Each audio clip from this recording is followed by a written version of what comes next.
Nós seguimos com o Espaço Online desta segunda-feira, hoje com o Dr. Rodrigo Lesse Pagani, urologista do Hospital das Clínicas de São Paulo. Estamos falando sobre a saúde do homem, infertilidade masculina.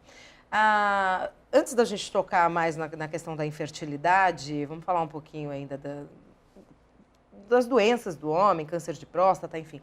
O PSA, ele substitui o exame de toque ou não? Não, não substitui. Na realidade, os dois exames têm que ser feitos concomitantemente.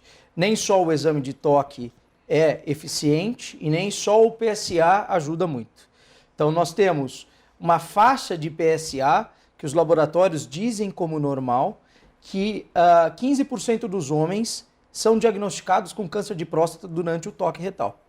Então, é muito importante que o paciente saiba disso. PSA normal não exclui câncer de próstata. O paciente pode ter câncer de próstata palpável ao toque em 15% das vezes quando o PSA é normal. A partir de que idade o homem deve se preocupar com isso, com esses exames de rotina? Em geral, a partir dos 45 anos. Isso abaixa para 40 anos em dois grupos específicos. A raça negra, que tem maior chance de ter câncer de próstata do que a raça branca ou amarela, e pacientes cujos parentes de primeiro grau, pai ou irmão, tenham câncer de próstata. Aí, então, começa-se os exames a partir dos 40 anos de idade. Anualmente? Anualmente, todos os anos. Ok. Voltando lá para o assunto infertilidade ou fertilidade masculina, e o fator idade? Aonde é que entra aí? Quer dizer, o homem, quanto mais velho, menos chance de ser pai ele tem? Sim. Isso é muito mais comum na mulher, obviamente. A mulher, ela nasce com um número de óvulos que é frequente para a vida toda. O homem não. O homem produz novos espermatozoides todos os dias a partir dos 12, 13 anos de idade. E ele não para de produzir espermatozoides. O que acontece é uma diminuição na quantidade e na qualidade dessa produção com o passar do tempo. Então, o homem não tem esse relógio biológico que as mulheres têm. As mulheres chegam aos 40 anos de idade, 42, praticamente já não conseguem mais engravidar por causa da escassez de óvulos. O homem, o maior problema é a queda da testosterona com o passar da idade. E essa queda da testosterona influi na produção dos espermatozoides. Mas nós temos alguns outros dados importantes para falar sobre isso, Patrícia. Assim como as mulheres, ao envelhecer, têm mais chance de ter filhos com problemas, tipo síndrome de Down ou alguma outra malformação por causa dessa idade do óvulo, estudos recentes têm mostrado também que homens que são pais a partir dos 50 anos têm maior chance de filhos nascerem com autismo, nanismo e esquizofrenia.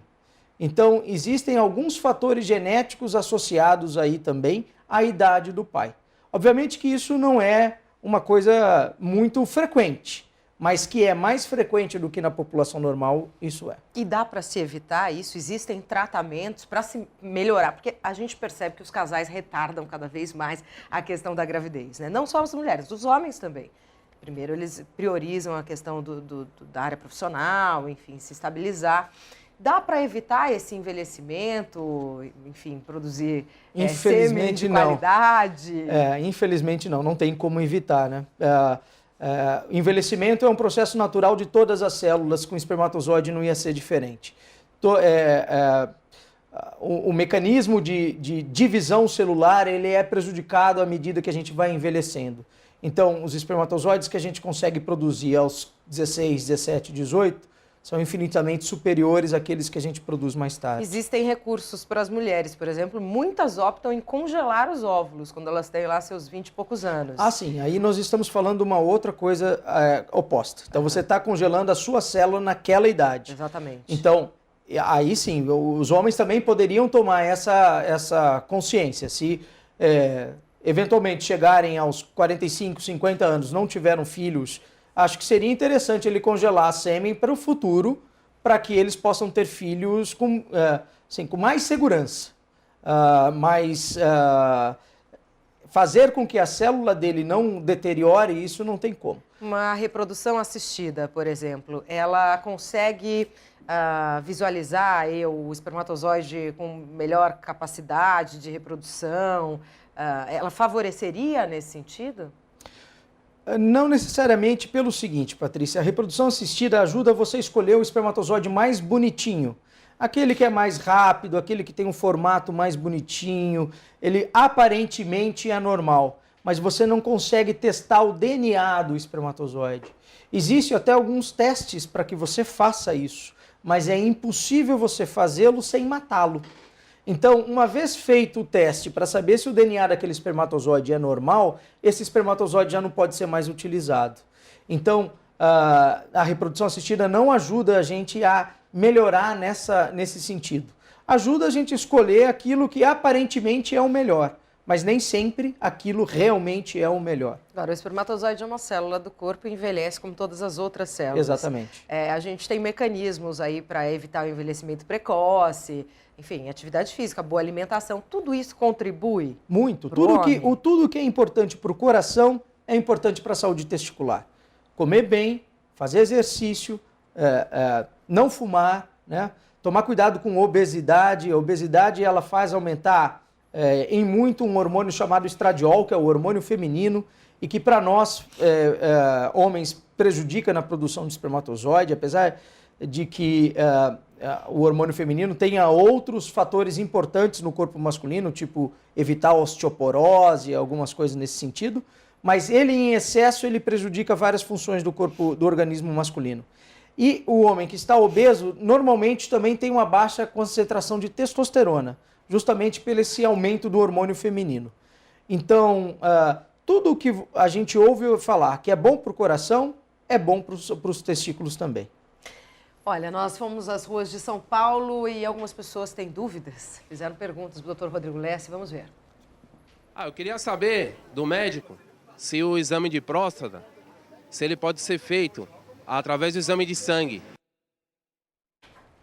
É o PSA que a gente estava comentando. É o PSA que a gente comentou. Esse exame de sangue que ele comentou é exatamente essa proteína chamada PSA, que é antígeno prostático específico. Essa é uma proteína que, quando aumentada, ela pode sugerir câncer de próstata. Mas não necessariamente ela aumentada é um câncer. E não necessariamente ela normal não se trata de um câncer. Então, é importante que, além do PSA, seja feito o exame do toque. O exame de PSA pode dar alterado por que razões? Uma infecção prostática, por exemplo, uma prostatite, o próprio câncer de próstata. E tem um outro problema que é a hiperplasia prostática, que é um crescimento natural da próstata a partir dos 40 anos de idade. Todos os homens têm essa hiperplasia, alguns em um grau maior, outros em grau menor, mas essa hiperplasia também faz um crescimento do PSA com o passar do tempo. Nós estamos recebendo hoje aqui no Espaço Online o Dr. Rodrigo Lesse Pagani, urologista do Hospital das Clínicas de São Paulo. Estamos ao vivo pela Jovem Pan Online e queremos também a sua participação. Pelas redes sociais, estamos no Facebook, a nossa página Jovem Pan Online, no Twitter, @portal Jovem Pan, mande um e-mail para cá, espaço@jovempan.com.br. Até já.